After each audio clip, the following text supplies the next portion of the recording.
It begins, as many quiet tales do, not with a thunderclap or a grand discovery, but with a soft strangeness that lingers at the edges of memory. Some say the world we live in is stitched from only one cloth, one thread of time, one path of possibility. But I have always felt, and perhaps you have too, that there are folds upon folds, hidden seams, quiet passages where stories drift away from us, yet never vanish. And if you listen closely, when the night is hushed and the stars lean nearer, you might hear those other paths whispering, "We are glad you are here tonight. Truly, we love you, and we care that you've chosen this moment to rest with us." Before we begin the story proper, let me ask you something tender. Where in the world are you listening from, and what time is it there? Hold that thought gently like a lantern in your hands. Now let's step together into the beginning. Long before he could name it, Stewie Griffin felt the world tugging at him in unusual ways. He was a child, yes, but one who carried in his small chest a weight of curiosity, as though each breath drew in, not just air, but entire mysteries. At night, when the family house in Quogue grew still, Peter's snores rolling like distant thunder, Lois humming faint lullabies in her sleep, Stewie would sit upright in his crib and listen. It was not the ordinary noises of the house that caught him, not the clatter of dishes or the faint creak of old wood. What stirred him was softer, a thread of melody, almost like a forgotten song. It came not from this world, but from somewhere sideways, tucked behind the wallpaper of reality, and though he could not explain it, he would hum along, little notes carrying into the dark as if greeting unseen companions. There was no urgency in it, only wonder. He would tilt his head, tiny eyes wide, and imagine that beyond his nursery, beyond even the stars outside his window, other worlds flickered, fragile and glowing like candles in a midnight church. Each flame carried a different shape of life, a different echo of himself. Sometimes he thought he could feel those other selves looking back, not frightening but comforting, like siblings he had never met. Brian, the family dog, would sometimes wander in, padding softly across the carpet. He'd settle by the crib, head resting on his paws, pretending he wasn't curious. But he was. He always was. He'd watch the little boy hum to nothing, stare at corners of the room where nothing stirred, and he would wonder if perhaps the child saw what he could not.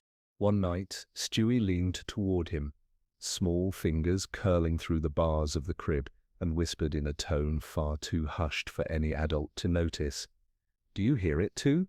Brian lifted his head.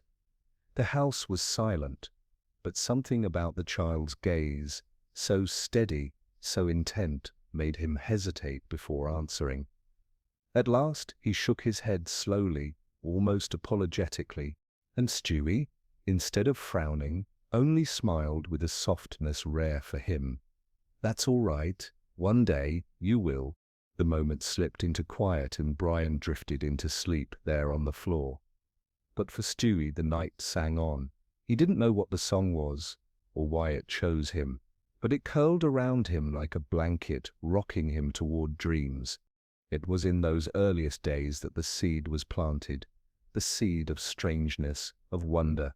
He was not like other children, though the world around him tried to dress him in the same routines, the same schedules of laughter and milk and toys. What marked him apart was not intellect, though he had plenty of it, but sensitivity, the way he could feel the air shiver with unseen stories, the way his heart swayed toward the unknown without fear.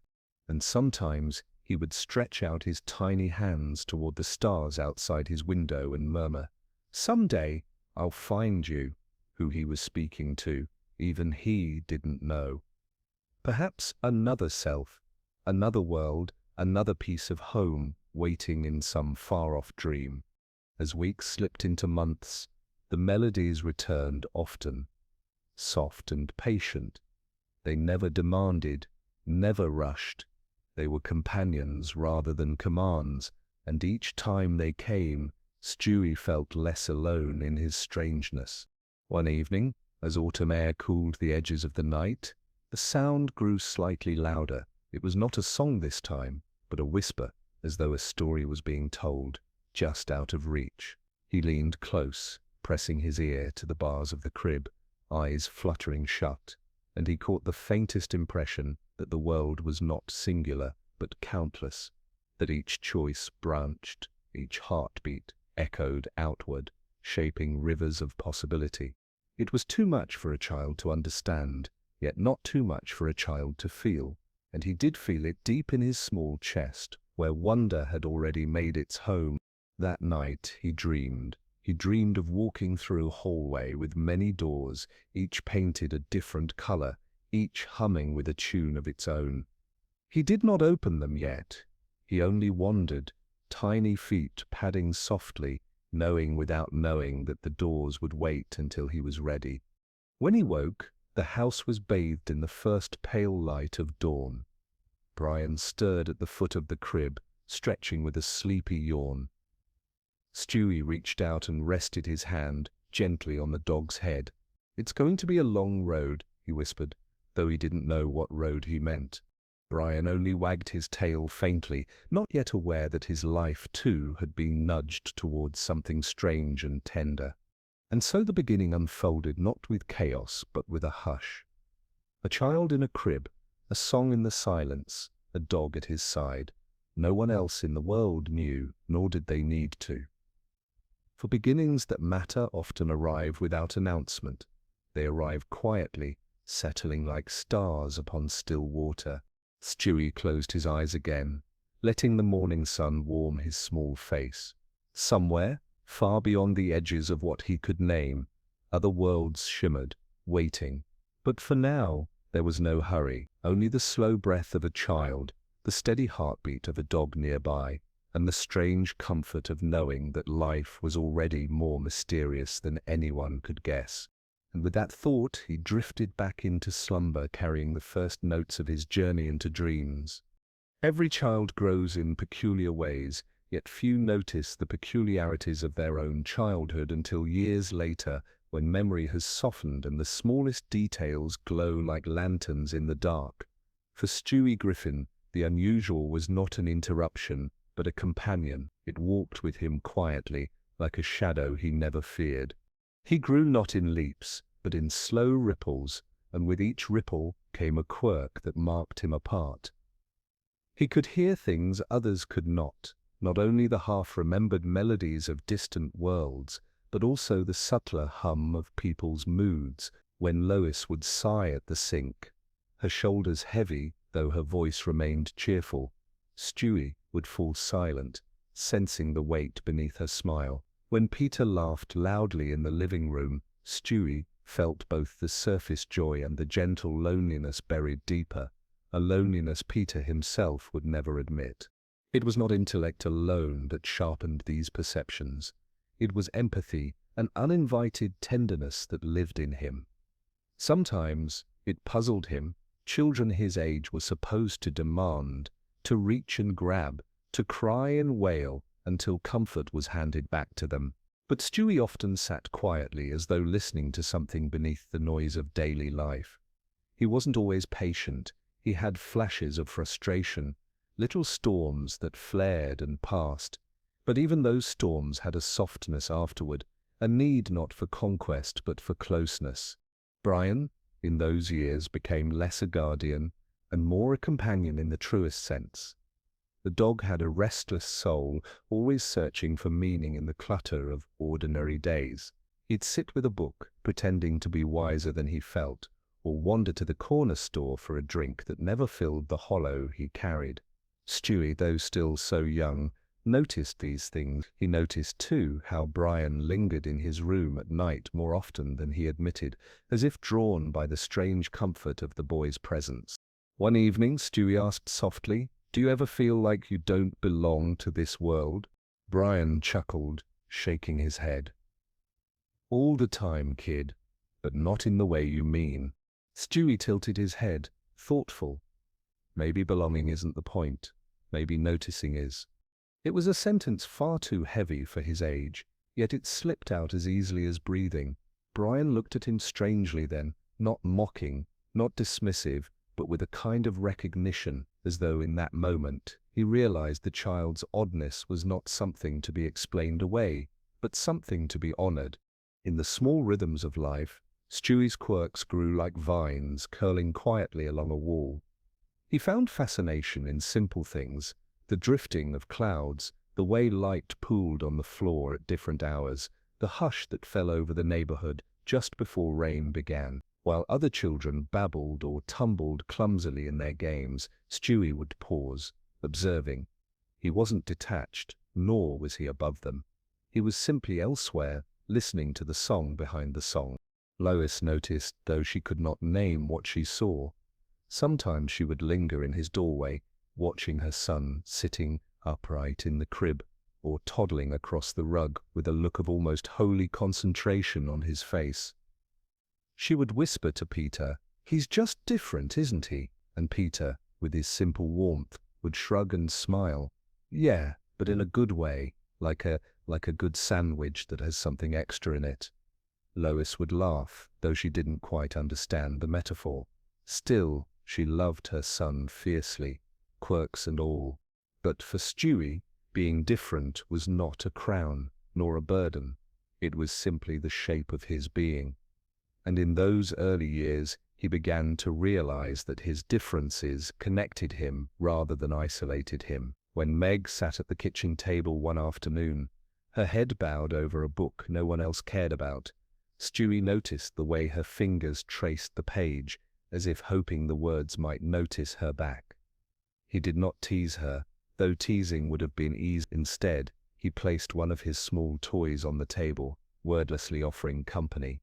Meg blinked at him in surprise, then smiled faintly, the kind of smile that goes unnoticed by the rest of the world, but lingers in the memory of the one who receives it. Moments like these were the quiet anchors of his youth. They did not make headlines, nor did they fit into the neat boxes adults often use to measure a child's progress. But they mattered deeply, and through it all, the songs from beyond still threaded into his nights. They came not every evening, but often enough to remind him of the unseen. Sometimes he wondered if they were guiding him, shaping him, or simply keeping him company. But as a child, he didn't need answers. He only needed the presence, the way one needs a lullaby, not for its words but for its sound. There was a tenderness in those years, a softness that wrapped around him like fog. Even his frustrations, his sharp retorts and clever remarks were softened by the truth that beneath them lived a boy who cared too much rather than too little. He would fuss when things seemed unfair, but afterward he would curl against Brian on the floor, the anger dissolving into quiet breathing. And so his quirks, his way of noticing, his quiet empathy, his gentle strangeness became the soil in which his future would grow. He did not know yet what lay ahead, nor did he try to rush toward it. Childhood is not about racing into answers. It is about lingering in mysteries, learning the language of the heart before the mind takes over. On one especially still night, the stars glittered with unusual brightness above Quahog. Stewie pressed his face against the glass of his window, gazing upward. The universe seemed vast, endless, and yet intimately close, like a blanket tucked around the world. Brian sat beside him, following his gaze. "Do you think there's more out there?" Stewie asked softly. Brian hesitated, then answered, I think there's always more than we know." Stewie nodded, satisfied. He did not need details, not yet. The affirmation was enough. For him, wonder was not in explanations, but in the spaces between them. That night, as he drifted to sleep, the melody returned. It was softer than ever, so faint he could barely catch it, like a lullaby sung from another room. But it was there, and it was enough. He let it carry him into dreams, his quirks woven not as flaws or oddities, but as gifts waiting to bloom. And somewhere in those dreams, the doors of possibility glowed faintly, waiting for the day he would be ready to walk through them. There are moments in a child's life that arrive quietly yet shape the entire course of their becoming. For Stewie, The first true threshold did not appear in the blaze of daylight, but in the soft hush of twilight, when the air felt heavy with unseen promises. He was still small, still learning the tender weight of his own strangeness, when he first sensed the presence of something like a door. It wasn't a door in the ordinary sense. No wood, no handle, no hinges creaking in the night. It was a shimmer, a feeling in the corner of the room, the way the air thickened as though holding its breath. When he leaned toward it, the hair on his small arms lifted, not in fear but in awe, and as always Brian was nearby, lounging with feigned indifference, though his ears twitched with alertness he couldn't explain. "Do you see it?" Stewie whispered, his voice fragile but steady. Brian looked at the empty corner, puzzled. "See what?" "The opening." Stewie's eyes were wide, reflecting starlight through the window. "It's like the world is thinner there." Brian squinted. To him, it was just a patch of wall, yet something in the boy's certainty, the way his tone trembled with reverence, made him fall silent. He didn't laugh, didn't dismiss it. He simply stayed, watching, waiting. That was the first door. In the nights that followed, more doors appeared, not in every room, not every evening, but often enough that Stewie began to map them in his mind. A shimmer above the staircase, a hush behind the couch, a ripple in the backyard just after dusk. None of them opened, not yet, but their presence was undeniable, at least to him. For Stewie, each door was not an escape, but a promise. He did not imagine himself running away, nor conquering new lands. Instead, he pictured himself stepping gently, barefoot, into spaces where other songs were being sung. He wondered if behind one door there might be a softer world, where kindness filled the air like sunlight. Behind another, perhaps a place where silence spoke louder than noise. The possibilities were endless, and that was enough to keep him dreaming. Sometimes he would press his small palm against the shimmer, half expecting it to part like water. It never did, but the warmth he felt there lingered, as though the door was aware of him, waiting for him to grow into its secret. Brian, though skeptical, began to notice something else. On nights when Stewie pointed out a door, the atmosphere did feel different. Not visibly, not tangibly, but emotionally. The house would hush, as though listening. The shadows seemed softer, the air gentler. He would lie there, heart beating a little slower, and though he saw nothing, he would admit quietly to himself that maybe, just maybe, the child was onto something real. One evening, Stewie sat on the living room rug, with Brian beside him. The rest of the family was asleep, the television flickering soundlessly in the background. Stewie pointed to a shimmer near the fireplace. "That one," he whispered. "That's the kindest one I've felt so far." Brian tilted his head.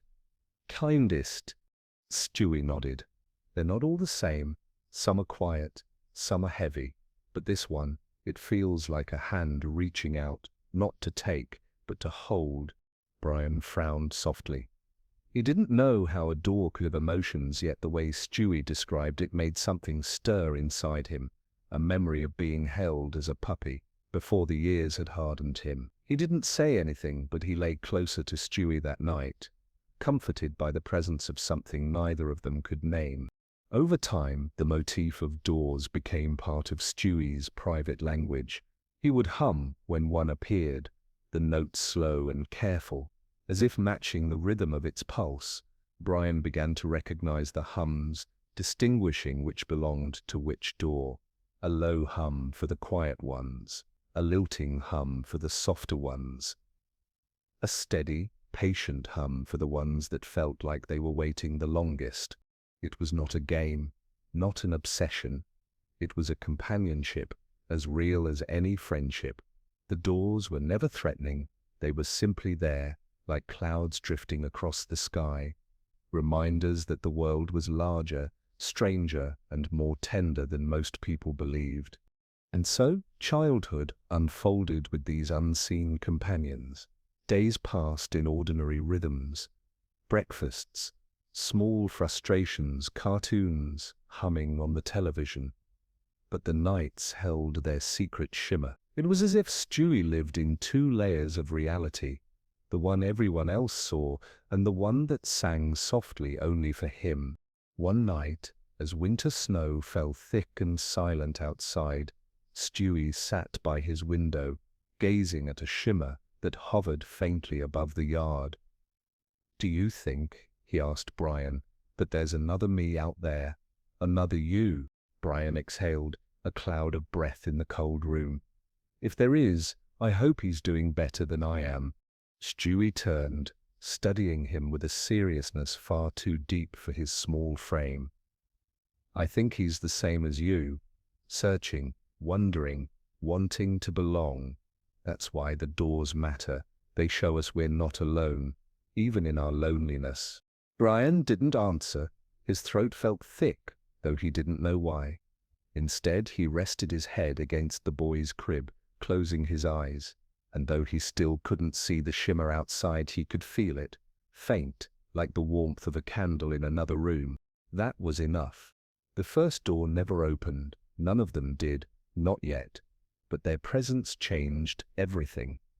They taught Stewie patience, reverence, and the knowledge that the world was more mysterious than even his clever mind could solve. They reminded Brian that companionship was sometimes found in the unseen, in the faith that others carried on your behalf. And so, night after night, the boy and the dog sat together, keeping watch over doors that glowed softly in silence. They did not rush, they did not demand, they simply waited, breathing in rhythm with the mysteries that lingered at the edge of their world. Someday, the doors would open, but for now, they were content to rest in the knowing that life, even in its smallest corners, always carries more than meets the eye. The strangest thing about companionship is that it rarely announces itself. Friendships are not always forged in declarations, nor in grand gestures, but in the small pauses where silence rests comfortably between two souls. For Stewie and Brian, it was not the doors, nor the mysteries of other worlds that bound them most closely. It was the quiet. The countless unremarkable evenings that became remarkable, only because they shared them. Brian often told himself he was simply keeping an eye on the boy, making sure nothing peculiar happened under his nose. But the truth was softer, though he hesitated to name it. He liked the company.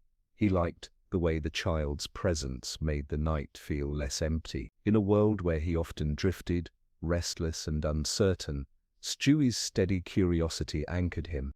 Stewie, for his part, never spoke of it directly, but in the way he looked at Brian, not as a pet, not as a guardian, but as a companion of equal weight, the truth was evident.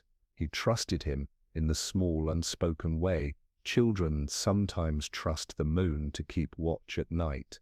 One evening, when rain tapped gently at the windows and the house carried the soft hush of drowsy voices, Stewie climbed from his crib and padded across the room. His steps were clumsy, uncertain, but his intent was clear. He settled against Brian on the rug, tucking himself into the curve of the dog's side as though it were the most natural thing in the world.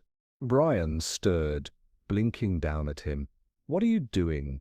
"Resting," Stewie murmured. Brian chuckled faintly, but he didn't move away. He only lowered his head again, letting the boy's small warmth press against him, and in that moment they were not a dog and a child, not companions bound by circumstance, but simply two beings who had found comfort in each other's presence.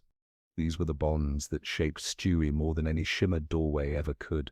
The nights when he hummed softly and Brian listened, not understanding but caring. The afternoons when Brian sat with his book while Stewie traced patterns in the carpet beside him, both content in their silence. The mornings when laughter downstairs felt too loud, too careless, and the two of them lingered upstairs together, speaking softly about nothing in particular. There were disagreements, of course. Brian's patience sometimes wore thin, and Stewie's sharpness often cut too deep, yet even their arguments carried an undertone of affection, Like a river with hidden currents, their bond always circled back to stillness, to forgiveness.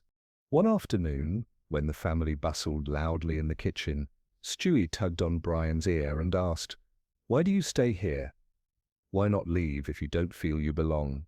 Brian paused, the question sharper than it first appeared.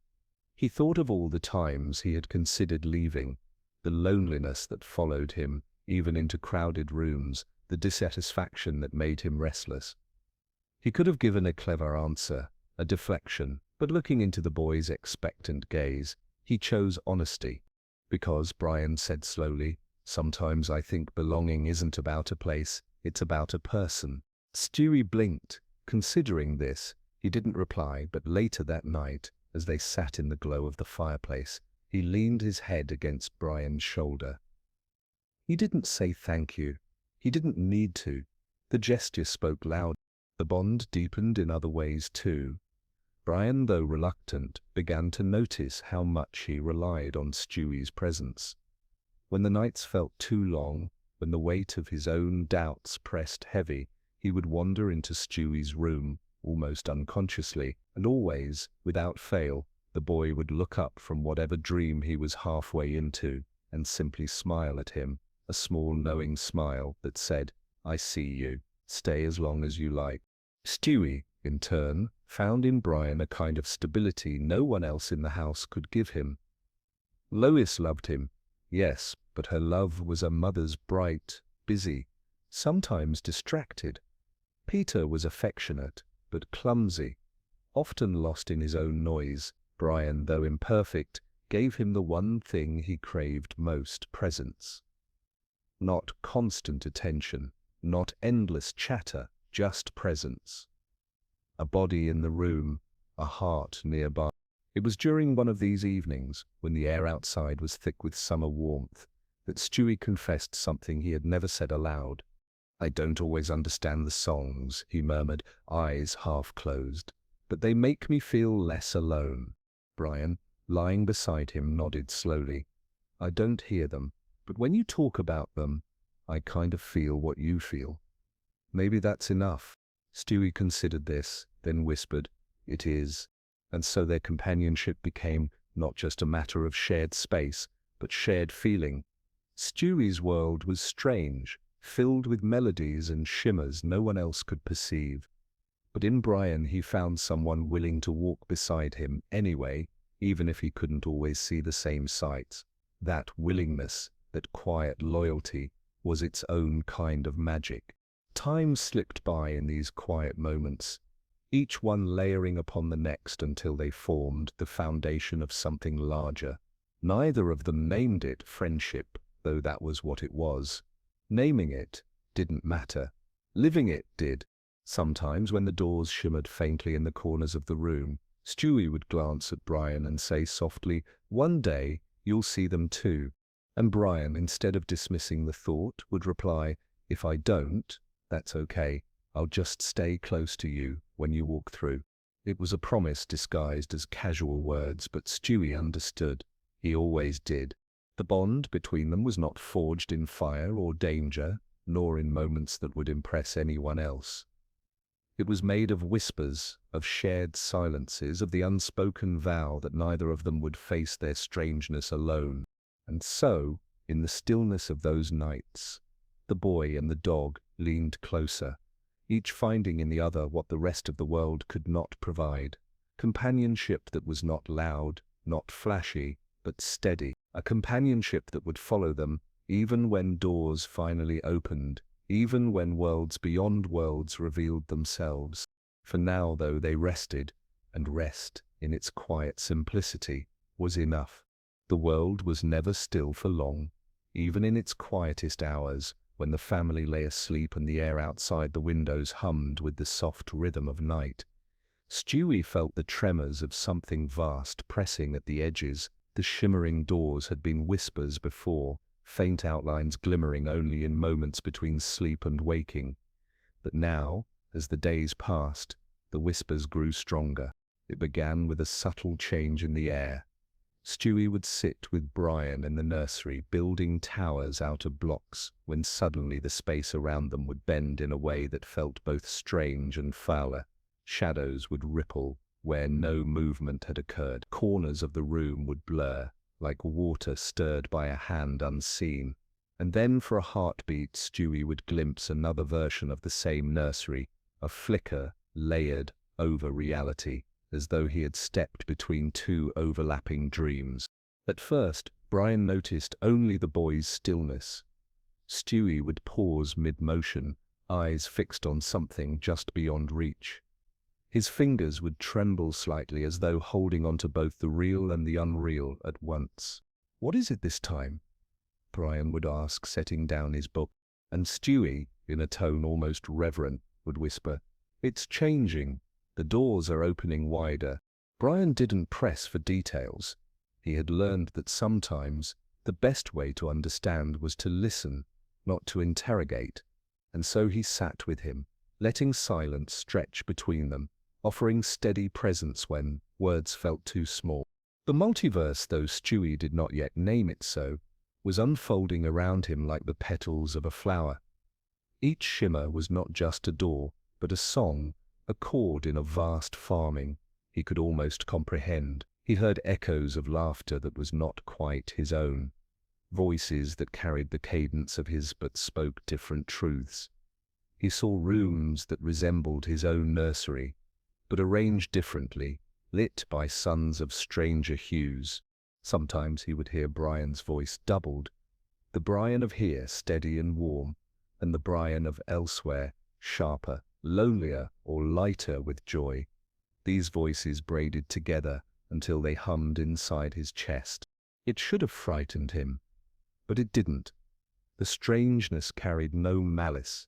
Instead, it felt like invitation, as though the universe itself leaned close and whispered, "There is more, always more." One night, while the rain whispered against the roof and the clock ticked drowsily, Stewie climbed into Brian's lap and said, "Do you ever feel like we're not the only?" Brian blinked at him. "You mean, like other versions of us?" Stewie nodded, small and serious. "Yes, I think they're out there. I think I've heard them." Brian frowned, half skeptical, half unsettled. "What do they sound like?" "Like us," Stewie murmured, "but different. Some happy, some sad, but always connected. Like notes in the same song." Brian hesitated, then sighed. "If there are other versions, I hope they've figured things out better than I have."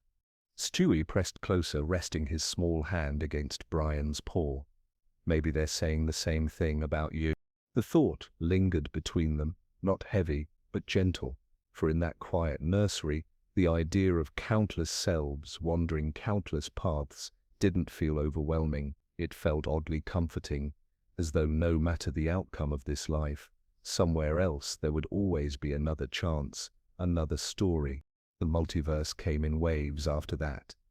Some nights, Stewie would dream of golden fields under alien skies where two shadows, one small, one four-legged, walked together into horizons that shimmered with unfamiliar stars. Other times, he would wake with tears on his cheeks, the memory of darker worlds slipping away like smoke, leaving only the ache of loss he couldn't name. Brian stayed with him through it all. He didn't see the visions, but he felt their weight in the boy's silence, in the way Stewie's small body leaned into him afterward. And though he didn't always understand, he offered what he could, his steady warmth, his quiet patience, his willingness to be there. It was during one of these shimmering nights that Stewie asked a question that caught Brian entirely off guard. "If the doors opened wide enough," the boy whispered, "would you walk through with me?" Brian hesitated, staring into the child's earnest eyes. He wanted to dismiss it, to laugh, to remind Stewie that none of this was real, but he couldn't. Not when the boy's gaze held both wonder and longing. "I don't know what's on the other side," Brian admitted softly. "Neither do I," Stewie said, "but it doesn't matter. What matters is, you'd be there." The room was quiet then, the only sound the hush of rain outside. Brian felt something shift inside him, a small but undeniable certainty. Whatever these doors were, wherever they led, the truth was simple. He could not imagine letting the boy walk through alone. "I'd go," he whispered finally. Stewie smiled faintly, and for the first time in a long while, he looked at peace. The multiverse was not a map to be followed, nor a puzzle to be solved. Not yet. It was simply a presence, a reminder that their bond stretched further than they could imagine, that no matter the worlds waiting beyond the veil, their companionship was the constant thread tying them together. And so the nights passed, each one carrying new whispers, new visions, new glimpses of what lay beyond. But Stewie no longer feared them, and Brian no longer dismissed them. Together they sat at the edge of possibility, listening to the quiet chorus of infinite selves. For what is the multiverse, if not the echo of love repeating itself, again and again, across every version of reality? It happened on a night that carried no sign of change. The sky outside was pale with stars, the kind of clear darkness that made the neighborhood look as though it had been gently placed under glass. The house was hushed, every clock ticking like a heartbeat. Stewie sat curled in his crib, and Brian lay nearby on the rug, half dozing, half listening to the boy's soft humming. But then something stirred. A subtle vibration, so faint it could have been mistaken for the creak of wood in the walls. Stewie's humming stopped mid-note. His head tilted, his eyes wide and alert, as though he had been waiting for this very sound. "Do you hear it?" he whispered. Brian opened one eye. "Hear what?" "The door," Stewie murmured. "It's opening." And indeed, the air shifted. The corners of the nursery blurred, melting into shimmer. A faint light, like the glow of fireflies underwater, drifted across the room. Brian sat up, startled, but not frightened.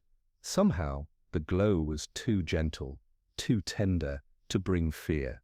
A seam appeared in the air, not a sharp line, but a soft curtain parting. Beyond it, shapes flickered, trees swaying in a breeze, their leaves glowing faintly as though each one had swallowed a star. A path stretched between them, winding into an unseen distance. Stewie's breath caught. "It's time." Brian rose to his feet, uncertain. "You mean you want to go through?" The boy's gaze never left the opening. "Not alone." Brian hesitated. He could have argued, reminded Stewie of the safety of home, of the risks beyond. But when he looked into the child's small, steady face, he remembered his own promise. "I'd go." So, without another word, he moved closer. Stewie reached out his tiny hand, and Brian felt its warmth press into his paw. Together, they stepped forward. The air rippled as they crossed the threshold. For a moment, Brian's breath caught in his chest. It was as if they had walked into a dream. The world was a vast forest of silver trees, each branch heavy with leaves that shimmered faintly, glowing like lanterns. The ground beneath their feet was soft, blanketed with moss that glowed dimly under the starlight. The air carried a fragrance neither of them could name, sweet, cool, and comforting, like rain remembered in childhood. "It's beautiful," Brian murmured, his voice hushed as though afraid to disturb it. Stewie nodded, eyes wide. "It feels alive, like it's listening to us." They walked together along the glowing path, their shadows trailing behind them like elongated whispers. The forest made no sound, and yet it didn't feel silent. It was as though the leaves themselves carried a quiet music, a faint harmony too delicate to be captured by ears. Every few steps Brian glanced back, half expecting the doorway to close, half fearing it would vanish. But each time, the nursery shimmered faintly behind them, a reminder that home was still there, waiting. Stewie seemed less concerned. He touched the leaves with small fingers, listening as though they spoke. He lingered at the edges of the path, gazing into the depths of the forest as if searching for something he almost recognized. "What do you think this place is?" Brian asked. Stewie thought for a moment, then answered softly, "Another version, a kinder one." Brian tilted his head. "And why kinder?" The boy smiled faintly. "Because it let us in." The path carried them to a clearing. At its center stood a pool of still water, perfectly round, its surface like glass. When Stewie leaned close, the reflection didn't match exactly. The Stewie in the water was older, not by much, but enough to notice. His eyes carried wisdom, his smile softer, calmer, and beside him, reflected in the rippling water, stood Brian, grey around the muzzle but steady, his eyes gentler than they'd ever been in this world. Stewie's breath trembled. "It's us." Brian crouched beside him, staring into the pool. His reflection blinked slowly, as if aware of being watched, but it did not speak, nor move independently. It was simply there, like a reminder. Stewie whispered, "It's what we could be." Brian didn't answer. He only felt a quiet ache, a longing he didn't quite understand. The pool stirred suddenly, not from wind, but from some unseen touch. The reflections blurred, then multiplied. Dozens of Stewies, dozens of Brians, each one slightly different. Some laughing, some sorrowful, some wandering through strange landscapes. The images overlapped like ripples until the water glowed with a kaleidoscope of lives. Brian placed his paw gently on the boy's shoulder. "There are so many of us, and all of them real," Stewie said softly. "Somewhere."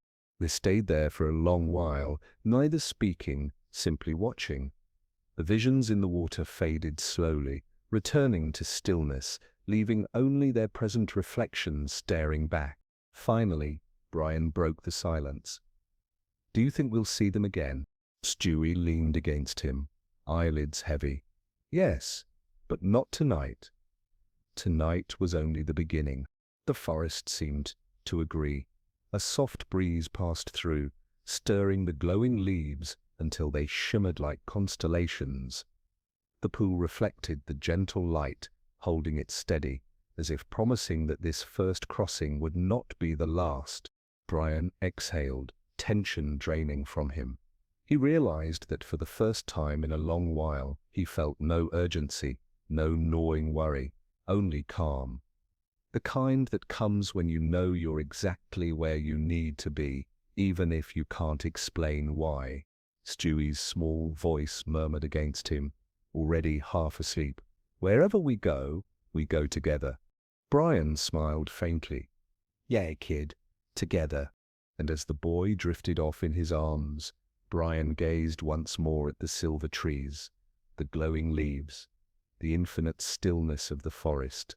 He knew they would return to the nursery soon, but a piece of this world, this first quiet crossing, would remain with them always, a secret doorway in the heart, a place to return to in dreams. The shimmer behind them pulsed softly, waiting, patient as a lullaby. The days at home unfolded much the same. Breakfast in the kitchen, the hum of television in the background, Lois humming faintly as she moved through chores. Yet for Stewie and Brian, the ordinary world carried a quiet shimmer. It was as though they lived with a secret tucked under their sleeves, a secret doorway that could appear whenever the house grew hushed enough, whenever their hearts leaned toward wonder. Crossings no longer startled them. They came in still moments like the sigh between two breaths. A shimmer in the nursery wall, a ripple in the hallway mirror, a glimmer in the backyard at dusk. Each doorway opened softly, waiting without demand, as though patient for their steps. One evening, Stewie and Brian passed through a door that opened near the playroom floor. They found themselves in a meadow under a sky the color of lavender.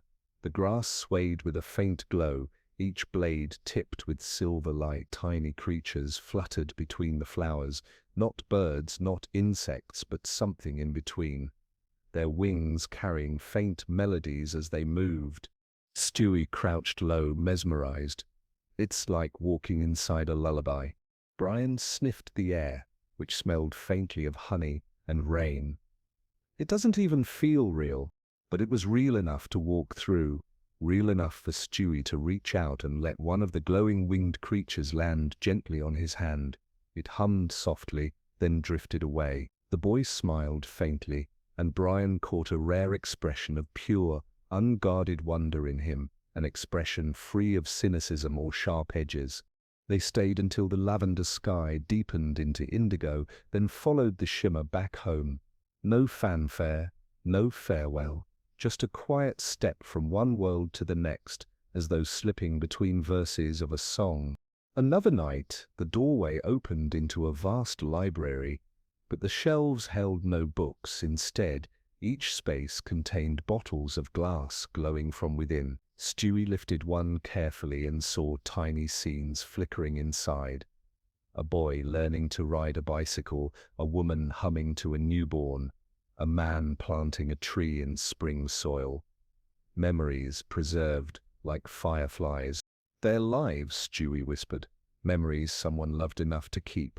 Brian wandered slowly between the shelves, peering into the bottles, his voice hushed. Do you think ours are here? The thought lingered. Stewie set the bottle back and gazed down the endless rows. Maybe, or maybe we're still filling them. Brian's chest ached in a way he couldn't name. He had regrets, things unsaid, things undone.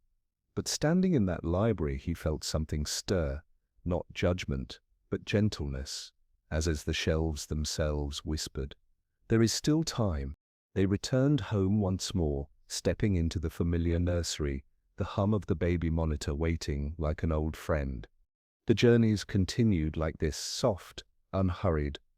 They visited a hilltop where the grass hummed faintly like an old piano, every step releasing a new note. They walked through a city of lanterns floating freely in the air, each one drifting upward like a soul in flight. They crossed a river made of mist, its surface carrying reflections of worlds they had not yet touched. Through it all, their bond deepened in ways words rarely captured.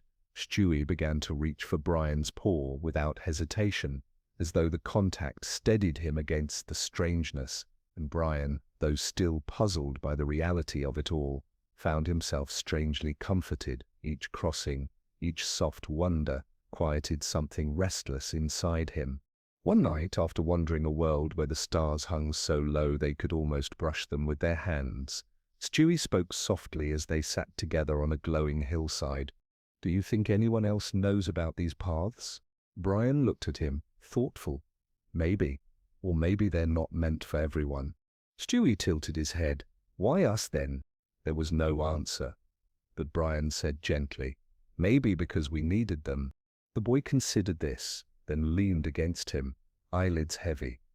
Yes, I think so too. They sat in silence, the stars above them pulsing like the rhythm of a slow heartbeat. It was a silence not of emptiness but of fullness, the kind that carries meaning without the need for words. The paths between worlds did not demand explanation. They simply existed, waiting like old friends who never asked why you visited, only glad that you came. And Stewie and Brian, bound by something neither entirely understood, found themselves growing lighter with every crossing. For in each new place they discovered not answers but reminders. Reminders that the universe was vast and kind enough to hold countless stories. Reminders that love and companionship were threads strong enough to cross any threshold. Reminders that even in the quietest of lives there are doors waiting to open, if only one pauses to notice the shimmer. And so, night after night, they walked, not to conquer, not to escape, but simply to be together, moving softly through worlds that felt like dreams woven from the gentlest corners of the soul. The nursery always welcomed them back, the familiar hum of home reminding them that the journey itself was the gift, not the destination. And when Stewie curled into sleep and Brian lay nearby with his eyes half closed, they both carried the same truth within them. The multiverse was not a map to be solved, but a song, and they were learning, step by step, how to hum along. The shimmer came softly, as it always did. By now Stewie and Brian had grown used to its rhythm, like the tide that never hurried yet never failed. But on this night, the light felt different. Not brighter, not darker, simply more intimate, as though it leaned close with something to say. The doorway opened, not into a meadow or a library, but into a room that looked strangely familiar. At first glance, it seemed to be the nursery itself, the same crib, the same soft rug, even the scattered toys, yet the air hummed with a subtle difference, like a song sung in another key. Stewie stepped forward cautiously. "It's us," he whispered. "But not us." Brian followed, uneasy but curious. The room smelled faintly of lavender, softer than their own. And in the crib lay another Stewie, this one smaller, gentler, his thumb tucked in his mouth, his face peaceful in sleep. For a moment, Stewie stared at the child with wide eyes. It was as though he had stumbled upon a memory he had never lived. His usual sharpness softened, replaced by something he rarely let show, tenderness. "Is that me?" he asked, almost afraid of the answer. Brian tilted his head. "Looks like it." They watched the child breathe, steady and untroubled. There was no trace of schemes, no hint of restlessness, just a boy resting, safe in his little world. Stewie's voice was barely audible. "I don't remember ever being that calm." Brian rested a paw on his shoulder. "Maybe you were. Maybe you just forgot." The silence lingered, deep and heavy with emotion. For all his cleverness, Stewie was still a child who longed for peace. To see it reflected, even if in another version of himself, was both comforting and achingly sad. They didn't linger long. The shimmer beckoned them onward, carrying them into another world. This time they found themselves in a quiet park under a soft dusk sky, and there, on a wooden bench, sat another Brian. He looked older, his fur grayer, his posture more slouched. He held a book in his lap, but wasn't reading it. Instead, he gazed out at a pond, eyes weary and lonely. Stewie approached slowly, uncertain if this Brian could see them. But the figure didn't move, didn't acknowledge their presence. He simply sat in silence, lost in thought. Brian, standing beside Stewie, swallowed hard. He knew the look in that other Brian's eyes. It was the look of someone who had let dreams slip away, who carried more regret than hope. Stewie glanced at him, sensing the shift in his friend's breath. "That's not you," he whispered. Brian's voice cracked slightly. "But it could be." They stood together, watching the lonely figure until the shimmer returned, carrying them onward once more. The next crossing brought them to a hillside under a wide starlit sky. There, scattered across the grass, were countless lanterns glowing faintly, each one tethered by a thin string to the earth. Stewie picked one up and gasped. Inside the glass glowed a memory, not someone else's this time, but his own.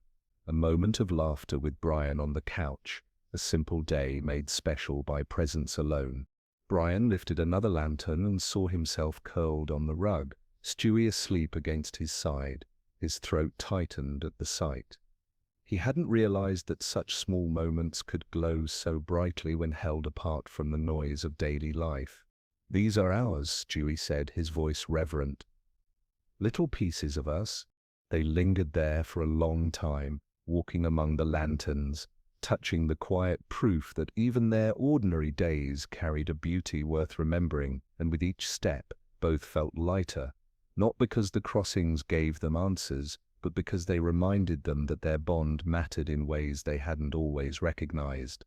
When they finally returned to their nursery, the silence felt different, not emptier, but fuller, as though the echoes of the other worlds had followed them home, layering meaning onto every corner of the familiar room. Stewie climbed into his crib and lay back, his voice drifting softly through the quiet. "It's strange, Brian. These doors don't just show us what's out there, they show us what's inside." Brian settled onto the rug, stretching out with a sigh. "Yeah, and sometimes that's harder to face." Stewie's eyes fluttered, already heavy with sleep. "But it's worth it." Brian closed his eyes, listening to the boy's breathing steady. For once he didn't need to find the right words. The truth was already there, humming in the silence like a lullaby. The Wraiths were not journeys away from themselves, but deeper into who they already were. And as sleep settled over the room, The shimmer waited quietly at the edges, patient, eternal, ready for when they were ready again. The shimmer came quietly again, but Stewie and Brian had learned by now that quiet never meant empty. It was the hush before a truth unfolded, like the pause in a story where the next word carried the. When the light cleared, they found themselves in a kitchen that looked strangely familiar. The table was set for breakfast. Cereal bowls, milk half poured, a newspaper folded by the edge. And at the table sat Lois, humming softly to herself. But it wasn't their Lois. This version looked older, her hair streaked with grey, her hands worn but gentle. She wasn't bustling about, wasn't scolding Peter or calming chaos. She simply sat, sipping tea, her eyes thoughtful and steady. Stewie froze. For all his grand speeches about independence and genius, the sight of his mother, older, quieter but radiating care, pierced him in ways he hadn't expected. She looks, his voice faltered, happy. Brian tilted his head. Peaceful, like she's figured out something we haven't. The Lois across the table didn't see them, didn't know they were there, yet Stewie leaned closer anyway, as though proximity itself could bridge the distance. For a brief fleeting moment, the bitterness he often carried toward her seemed to melt. Perhaps in some worlds he was simply a child who belonged to her without condition. The shimmer returned, carrying them onward before he could linger too long in the ache. Their next step opened into a crowded living room. The walls were plastered with family photos, candid smiles, silly moments frozen mid-laughter, and on the couch sat Meg, not the awkward, overlooked Meg they knew, but another version, her posture confident, her face glowing with the ease of someone who felt seen. She was surrounded by friends, their chatter warm and full. Stewie blinked. Good Lord, she's thriving. Brian gave a small, surprised smile. Guess in some worlds everyone gets their chance. They didn't intrude. They simply stood in the corner, watching a sister transformed by the simplest gift, acceptance. Stewie said nothing, but he tucked the sight away, an ember of warmth he hadn't expected to feel toward Meg. The shimmer swept them again. This time they stood in the Griffin's backyard, but instead of the chaos they knew, the yard glowed under lantern light. The family gathered around a picnic table. Peter strummed a guitar, clumsy off-key, but joyful. Chris was laughing. Lois was clapping along. Meg was recording on her phone, and there at the center was Stewie himself, not scheming, not plotting, just giggling as Brian chased him in circles through the grass. Brian stopped short, staring at the scene. He didn't need to ask if Stewie saw it too. Of course he did. Stewie whispered, almost reverently. They love me. Brian placed a paw gently on his back. They always did. Maybe you just never noticed it like this. For a long while, they let the sight soak in. Not as envy, not as loss, but as possibility. Even if their world was messy, love still threaded through it, hidden but enduring. When the shimmer carried them onward, it felt softer somehow, as if it respected the weight of what they carried with them. The next world was unlike the rest. Instead of family, they found themselves surrounded by countless strangers, people they didn't know, faces they'd never seen. Yet each one carried something familiar, a memory, a kindness, a shared laugh. It was as though the world itself held all the small ways they had touched others without realizing it. A shopkeeper, smiling as Brian held the door open. A classmate, remembering a kind word from Stewie. A neighbor who once borrowed a toy and never forgot the generosity. Each connection flickered briefly before fading, replaced by another and another. Stewie was speechless. We matter to more than we know. Brian nodded slowly. Every thread pulls on another, even the little ones. They stood in the sea of connections until their hearts ached with the enormity of it, and then, at last, the shimmer returned, guiding them back to the quiet safety of their nursery. Stewie climbed into his crib without a word. He didn't mock or boast or roll his eyes. He simply lay back, staring at the ceiling as though it now stretched into infinity.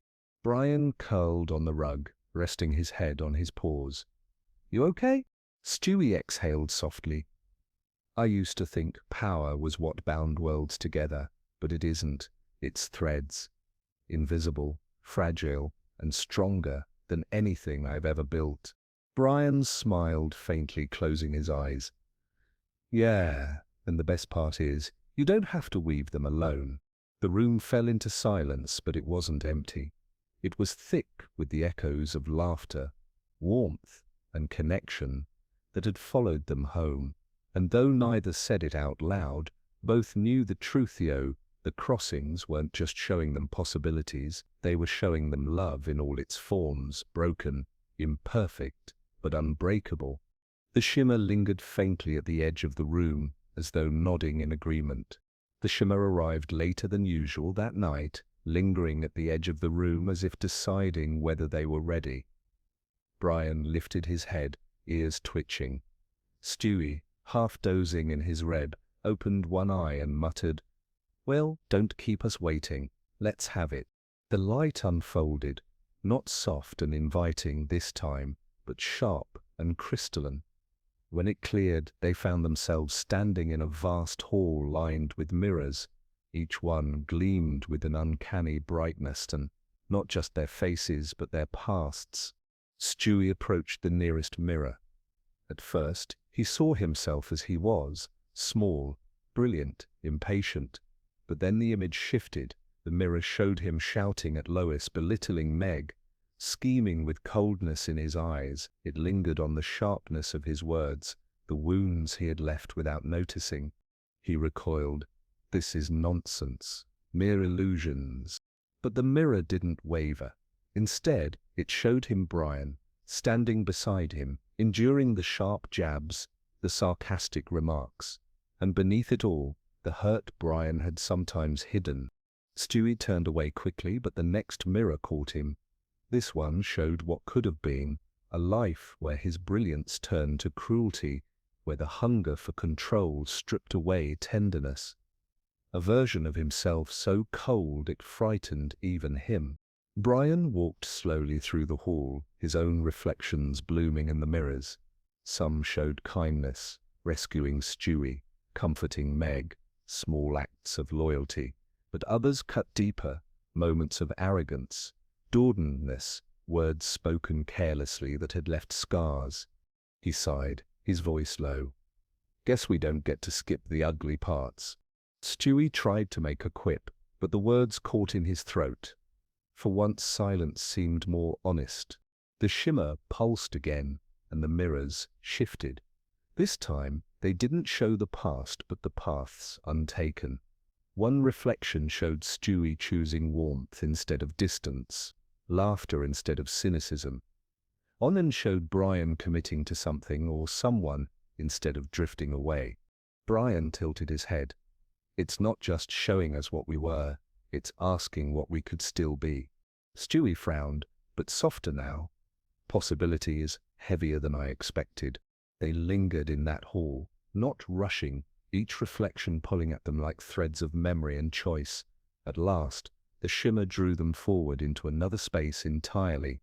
This world looked like Quahog, but different, not broken, not perfect, simply altered by small decisions. Peter was there, still foolish but kinder. Lois carried herself with more ease. Meg laughed freely. Chris stood tall. Even Stewie seemed lighter, his schemes replaced with curiosity, his genius channeled into invention that healed instead of harmed. Brian looked at Stewie, then back at the gentler version of him. "See that? That's you without the armor." Stewie's lips pressed into a thin line. He wanted to dismiss it, to scoff at the simplicity, but the ache in his chest betrayed him. He whispered, "He seems less lonely." The shimmer pulled them again, this time into a place that wasn't Quahog at all. It was a landscape of stars, endless and still, and floating among them were doors, countless doors, each leading a life shaped by a choice. Some glowed bright, others dimmed, some nearly vanished.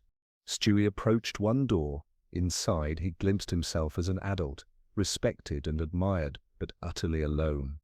Another door showed him surrounded by friends laughing, his brilliance softened by love. Yet another showed only emptiness, the cost of selfish choices left unchecked. Brian stepped to his own door. He saw himself as a writer whose words touched millions. His voice carried through time. But another door showed him as a shadow, forgotten, wasted potential. He swallowed hard. The shimmer seemed to hum around them as if reminding them, none of these paths were fixed. Choices were threads, and threads could change. For the first time since the crossings began, Stewie felt the weight of vulnerability press against him. "Do you think we get to choose which door stays open?" Brian glanced at him, eyes gentle. "Maybe not completely, but we can walk toward the ones that matter." The shimmer began to pull them home, but slowly, deliberately, as though giving them time to carry the lesson with them. When they landed back in the nursery, the silence was thick. Brian curled onto the rug, thoughtful. Stewie sat in his crib, staring at his hands. "I used to believe brilliance excused everything," Stewie murmured. "But what if the truest measure is how softly we hold others?" Brian's ears flicked. "That's the thing about choices. It's not about what you've done, it's about what you keep doing." Stewie lay back, eyes heavy but restless. The mirrors had unsettled him, not with their cruelty but with their honesty. He whispered, barely audible, "I don't want to end up one of the dim doors." Brian closed his eyes, letting the words hang between them. "Then don't."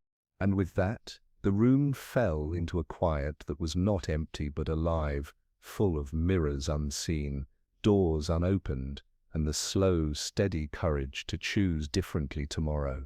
The shimmer lingered faintly in the corner, like a guardian waiting for them to be ready for the next crossing. The shimmer waited patiently, that night, barely moving at the edge of the nursery. Stewie, half curled in his crib, sensed it before Brian did. The light was not urgent, nor insistent. It was the kind of glow that invited, rather than demanded, like a candle flickering softly in a quiet room. "Not tonight," Stewie murmured, eyelids heavy. "Let's just sit in the quiet." Brian nodded, stretching out on the rug. He watched the shimmer fold back slightly as if it understood. They didn't step through, they didn't step through, they didn't chase reflections or doors. They simply let the moment exist, letting the stillness settle in their bones. But the world beyond was not idle. The shimmer hummed faintly, carrying them forward even as they stayed still. When they finally allowed their eyes to follow, they found themselves on a hill under a sky painted with soft hues of lavender and gold. The grass glimmered faintly with dew, and a slow, gentle breeze moved through it, carrying the scent of rain and moss. Stewie lay on his back, hands folded across his chest, staring at the sky. "It's nice," he whispered. "I think I could stay here forever." Brian sat beside him, silent, listening to the rhythm of the world. "Maybe forever isn't the point," he said softly.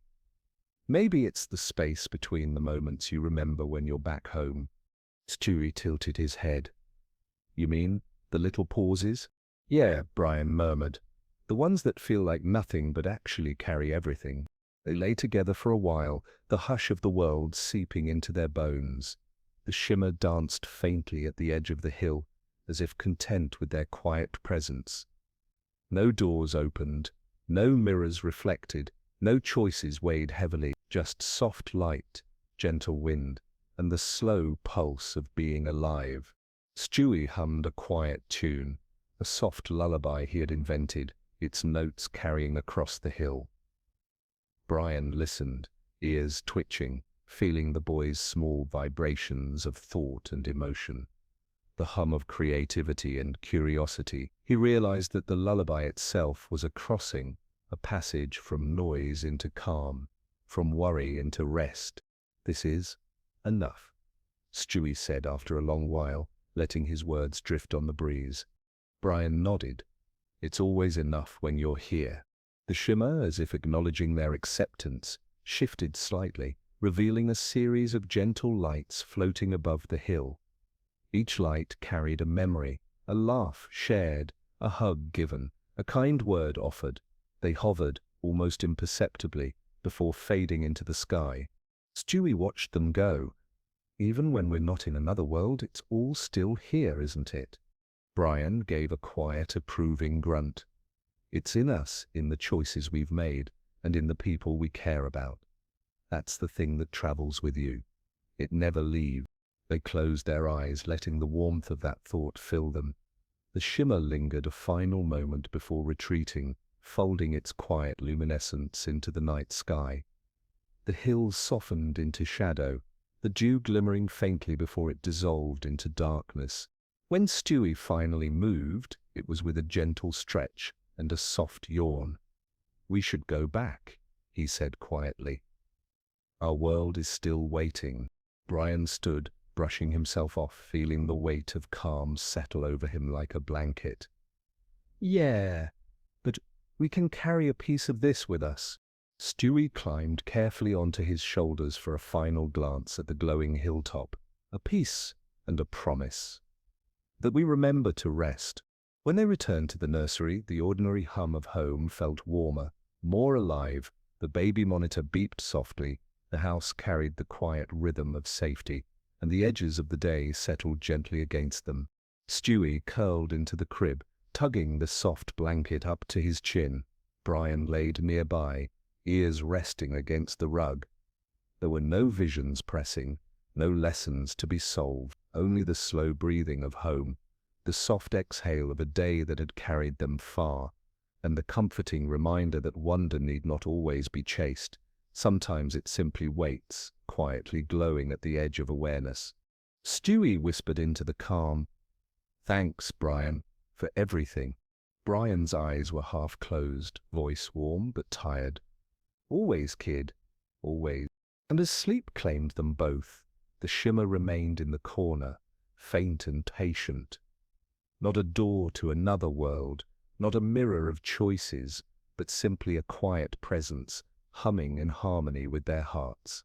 Somewhere between worlds and home, between choice and rest, they discovered a small, luminous truth. It is not always the journeys that define you, but the moments you allow yourself to be fully present, quiet, gentle, and alive. The night deepened, carrying them through slow, measured dreams. Stars hung low, almost touching the edge of their world, and the air breathed soft lullabies into the spaces between thought and memory. Stewie murmured in sleep, a tiny note of contentment floating in the darkness. Brian exhaled, steady and calm, and though the crossings would return, though doors would shimmer and worlds would wait, for this night they simply rested. The shimmer arrived with a familiarity now, soft and certain, like the turning of a page in a book you've read before. Stewie stirred in his crib, half awake, half curious, while Brian stretched lazily on the rug, sensing the quiet invitation. "This one feels different," Stewie murmured, eyelids heavy. Brian tilted his head. "Everyone's different, kid. But yeah, I get it. This one feels like reflection." They stepped forward together, and the light unfolded, carrying them into a space that seemed stitched from their own pasts. It was a meadow they had visited before, yet now it shimmered with layers of memory. The trees whispered faintly, leaves glimmering like lanterns. Familiar paths curved gently, leading them into scenes they had once witnessed or imagined, now overlapping like soft echoes of dream. Stewie crouched, brushing his fingers against a blade of luminous grass. "It's all of it," he whispered. "The worlds, the choices, the love." Brian walked beside him, eyes sweeping over the softly glowing landscape. "And it's not just the big stuff. The little moments matter too." They wandered along a winding path until they reached a small pond. Its surface rippled with reflections, not just of themselves, but of moments they had shared. Laughter over cereal, hushed whispers in the nursery, mute evenings when no one else was awake. Each reflection shimmered, folding seamlessly into the next, looping the stories into one continuous thread. Stewie leaned closer. It's like everything comes back around. Brian nodded. Life doesn't end at mistakes or missed chances. It keeps flowing, weaving lessons and love into the next moment. They moved forward, guided by the shimmer, and found themselves at a familiar hilltop, under the same starlit sky they had visited before. But tonight, the stars carried faint glimmers of all the worlds they had passed, each one pulsed with quiet significance. The library of memories, the hall of mirrors, the lantern meadow, even the lavender sky. Stewie whispered, tracing a finger along the patterns of light. Every step, every crossing, it's all connected. Brian smiled faintly, and we've been carrying it with us the whole time. A soft breeze swept across the hilltop, stirring the glowing grass and carrying a hint of every scent they had encountered. Rain on moss, honeyed flowers, the warmth of home. It was as though the worlds themselves were exhaling, allowing them to breathe in the fullness of it all. Stewie sat cross-legged, hands resting lightly on his knees. I used to think the crossings were about learning or growing, or maybe about power. Brian chuckled quietly. Power? You kid. Stewie smirked faintly, then let the expression dissolve into the calm. About understanding, about holding the threads gently. That's what matters. Brian nodded. Yeah, not the biggest choices, not the grandest schemes, just the quiet ones that echo later, the little acts of kindness, the soft words, the patience. Those are the threads that hold worlds together. Stewie leaned back, eyes tracing the glow of the stars. And the people we love, their threads too. Stronger than any shimmer or mirror, the shimmer pulsed faintly in agreement, stretching across the hilltop until it touched each star, each reflection of the worlds they had wandered. It wasn't a guide anymore, not a lesson. It was a gentle companion, a quiet witness to the loops they had traveled, the choices they had seen, and the love that had endured. Brian exhaled, feeling the weight of calm settle fully over him. You know, it's kind of like the universe is telling us to slow down just for a while. Stewie yawned, a rare softness spreading across his face. Yes, to notice, to remember, to be. They stayed on the hilltop, allowing the loops of memory to wash over them. Every laugh, every mistake, every quiet act of care shimmered briefly in the starlight, folding the past and the present together, leave a gentle lullaby. It wasn't about fixing anything, it was about embracing the continuity, the way all things, even the smallest gestures, ripple forward and back, touching countless lives along the way. At last, the shimmer guided them home. The nursery welcomed them softly, not as a return to the mundane, but as a continuation of the journey. The crib, the rug, the scattered toys, all seemed to hold a piece of the worlds they had visited, a quiet echo of every lesson learned, every bond strengthened. Stewie curled into the blankets, small hands clasped across his chest, his eyes drifting shut. Brian lay nearby, ears twitching as he listened to the boy's breathing slow, steady, and peaceful.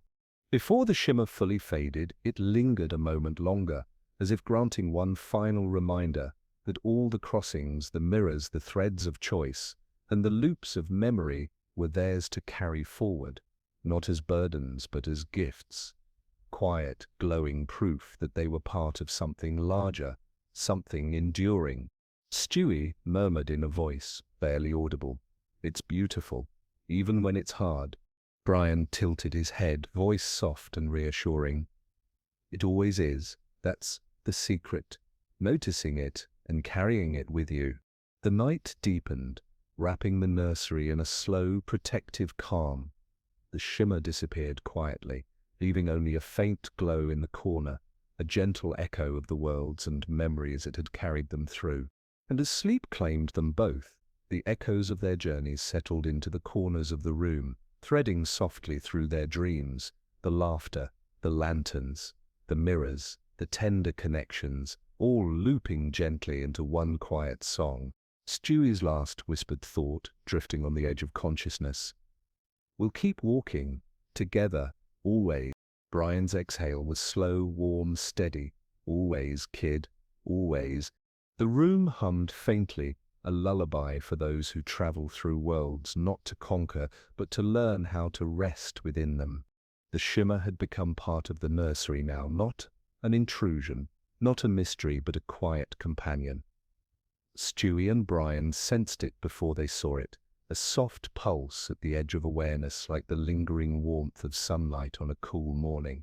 Tonight, the light carried them not to distant worlds, nor through mirrors of choices, nor along looping paths of memory. It carried them inward, toward the quiet center of themselves. They found themselves in a room bathed in soft gold light, walls lined with shelves that held fragments of all they had seen, tiny glowing bottles of memory, threads of choices, lanterns from distant meadows. Everything they had encountered during their crossings pulsed faintly, not demanding attention, but inviting them to reflect. Stewie walked slowly between the shelves, fingertips brushing the glowing bottles. Each one was a moment, a life, a feeling preserved in soft luminescence. "We've really been here," he whispered. "All of it. Every step mattered, even the ones I tried to ignore." Brian joined him, settling nearby on the polished floor. It wasn't always easy, but it was all ours. Every connection, every quiet act of care, that's the legacy we carry. Stewie nodded, eyes softening. Not trophies, not grand victories, just these tiny pieces of life. Small things, but they last longer than we know.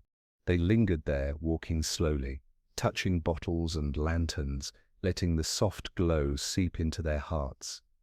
In the distance, faint whispers rose, laughter, words of encouragement, the warmth of family, the quiet loyalty of friendship.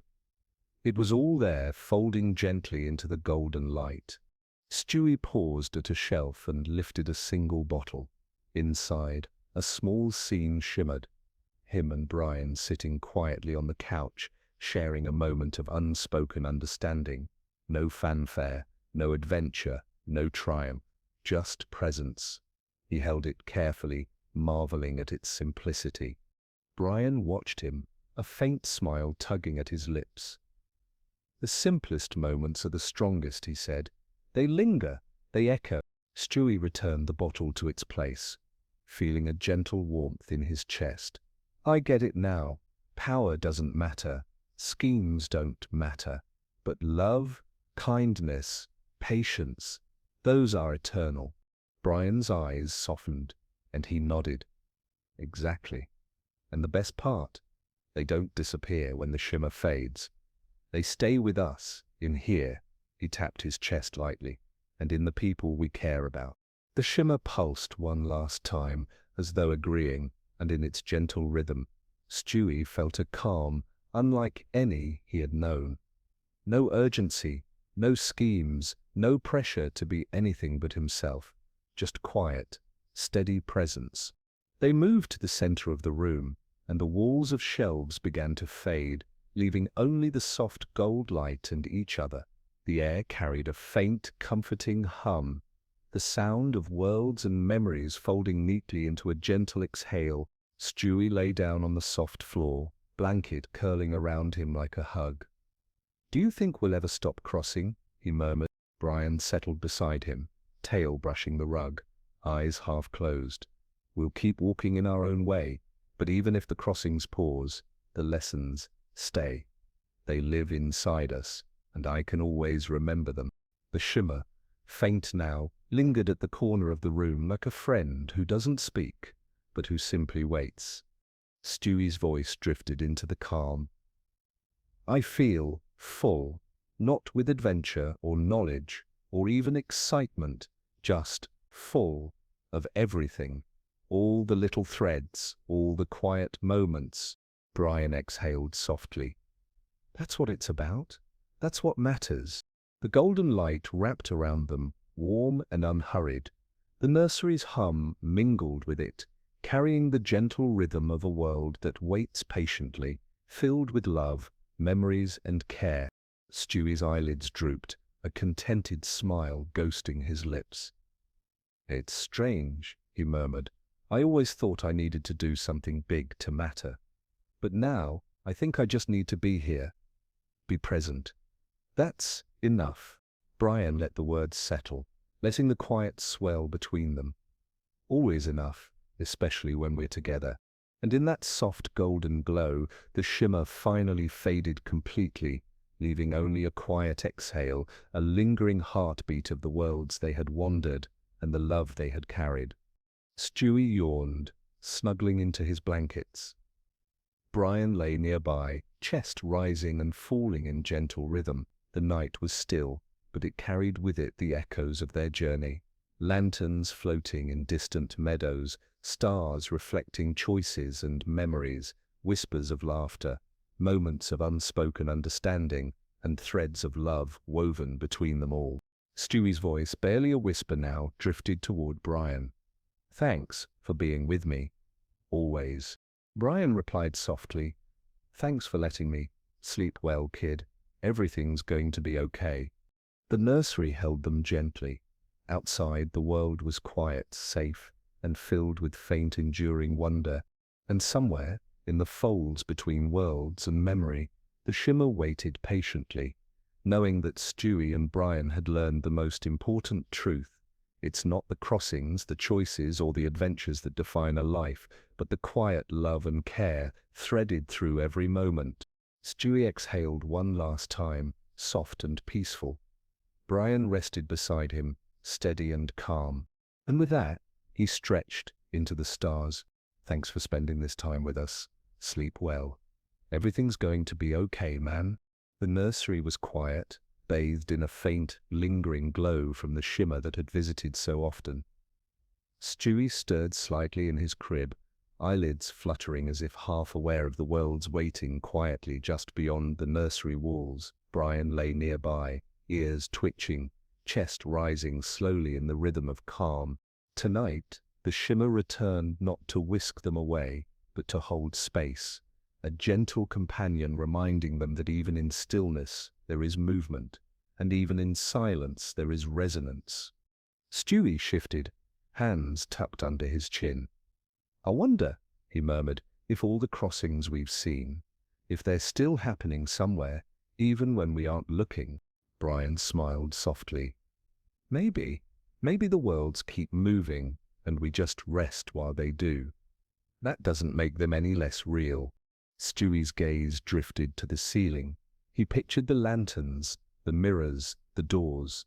All the moments they had witnessed, each had left an imprint, a tiny whisper of insight, patience, or understanding. "It's like echoes," he said softly. "Even when the shimmer fades, the echoes stay." Brian tilted his head. "Exactly. That's the beauty of it. You carry the echoes with you. They settle into the quiet corners, waiting for you to notice them." Stewie let out a slow breath, eyes half closed. "I used to think that only big things mattered. Worlds, doors, choices. But all the small moments, they shine brighter than I thought." Brian nodded, settling into the rug with a soft sigh. "The small things always matter the most. The kindness we show, the love we give, the patience we extend. They echo farther than anything else." The shimmer pulsed faintly at the edge of the room, gentle and unobtrusive, and Stewie imagined it weaving threads through the air, connecting each small moment to another, like a silent network of light. "Do you think," Stewie murmured, "that the echoes ever stop?" Brian shook his head slowly. "Not really. Maybe the shimmer pauses, maybe the threads fade a little, but nothing ever truly disappears. Every laugh, every hug, every quiet act leaves its mark." Stewie hummed softly, a gentle tune that reminded him of the lullabies he had invented on faraway hills, in libraries of memory, and on quiet hilltops under starlit skies. The melody felt warmer tonight, carrying the reassurance of continuity, love, and presence. Brian exhaled, letting the comfort of the night seep into him. I think part of growing isn't about chasing the shimmer. It's about learning to rest within it, to let the echoes remind you who you are. Stewie's eyelids drooped further. "Then I'm ready to rest," he murmured. They lingered in the nursery for a while longer, the quiet stretching around them like a soft blanket. Every object, the crib, the scattered toys, the rug, seemed to hum faintly with memory, not just their own, but the echoes of all the worlds they had visited, connections they had witnessed, and the love they had felt. Stewie sighed, curling into the blankets. "It's beautiful, isn't it?" Brian smiled, eyes half closed. "It is, and it's yours, all of it." The shimmer pulsed one final time, sending a ripple of warmth through the room. It wasn't an invitation anymore, nor a guide. It was a quiet nod, a final reminder that the journey, all journeys leave traces that endure. Stewie's voice drifted, soft and reflective. "I don't need to see every world, every crossing. I just need to remember that they exist, and that love exists too." Brian's tail brushed gently against the rug, the sound almost imperceptible in the hush. And remembering is enough, always enough. Stewie let himself sink into the blankets fully, letting the warmth of the room and the echoes of the shimmer cradle him. Brian exhaled slowly, chest rising and falling in measured rhythm, matching the calm that had settled like a soft tide. Outside, the night deepened, carrying with it faint whispers, laughter in distant meadows, conversations in unseen worlds, the soft glow of lanterns, the ripple of a pond, stars hanging low across infinite skies, all of it folded into a quiet, steady song, gentle as a lullaby, guiding them into rest. Stewie murmured in the darkness, barely audible, "Thanks for being here." Brian responded softly, voice warm, "Always. Sleep well, kid. Everything's going to be okay." The shimmer faded completely, leaving only the soft glow of the nursery and the lingering warmth of countless worlds gently folded into memory. Stewie exhaled one last time, a contented sigh that seemed to carry the echoes of all the crossings, all the choices, all the moments they had witnessed. Brian rested, steady and calm, letting the quiet of the night hold them both. And somewhere he's still out there, napping in the sun. "Thanks for spending this time with us. Sleep well. Everything's going to be okay, man." The nursery was still. The shimmer had returned one final time, soft and patient, folding its light gently into the corners of the room. Stewie lay curled in his crib, hands tucked under his chin, eyes heavy but not yet fully closed. Brian stretched on the rug nearby, tail brushing lightly across the floor, ears relaxed, chest rising and falling in quiet rhythm. Tonight, the shimmer did not whisk them away to another world. It did not show mirrors of choice or threads of memory. It simply hovered, a quiet witness, reminding them that even endings can be gentle, and even farewells can be tender. Stewie murmured softly, "I think I understand now, the journeys, the worlds, the crossings. It's all been about noticing, about feeling, about carrying something home." Brian nodded slowly. "Exactly. It's not about the spectacle or the adventures. It's about the quiet love and care we hold, the bonds we nurture, the little echoes that travel further than we ever imagined." Stewie shifted slightly, letting the warmth of the blankets fold around him like a hug. He pictured all the lantern-lit meadows, the starlit hills, the halls of mirrors, the quiet moments at home, all overlapping softly in one continuous glow. "Even the mistakes," he whispered, "even the moments I didn't understand, they mattered too." Brian's ears flicked, voice soft and calm. "They always matter. Every step leaves a trace. Every act of kindness, every word of care, every shared smile, that's what makes they echo." The shimmer pulsed, faint but steady, as if affirming every word. It lingered in the corner like a lullaby, a quiet promise that nothing truly disappears, that love and memory persist beyond time, beyond worlds, beyond even the shimmer itself. Stewie sighed, a small, contented sound. I never thought I'd feel this calm. Brian tilted his head, watching the boy's slow, rhythmic breathing. That's the gift of reflection, kid. The crossings, the mirrors, the worlds, they've shown you everything that's already here. Stewie let his eyelids close fully, a faint smile playing across his lips. The last shards of worry, the last echoes of restlessness dissolved in the glow of the room, leaving only presence, only warmth. Outside, the night stretched quietly, stars hung low and steady, and the wind whispered faintly through unseen leaves. Somewhere, faint echoes of laughter, soft conversations, gentle footsteps, and small acts of care wove together into a single continuous song, the universe itself humming the lullaby of all the worlds they had touched. Brian exhaled, steady and calm, letting the warmth of the moment sink fully into him. Sleep well, kid. Everything's going to be okay. Stewie murmured, barely audible. Thanks for being with me. Brian gave a slow, approving sigh. Always, always. The shimmer pulsed one final time, folding its light into the room like a soft curtain. No doors, no mirrors, no lessons to be delivered. Just presence, just the quiet glow of all the experiences they had carried together. Stewie drifted deeper into sleep, the weight of the worlds, the lessons, the love, and the memories settling like a gentle blanket over his mind. Brian curled beside him, ears twitching faintly, breathing in time with the boy's calm rhythm. And in the quiet, the nursery held them tenderly.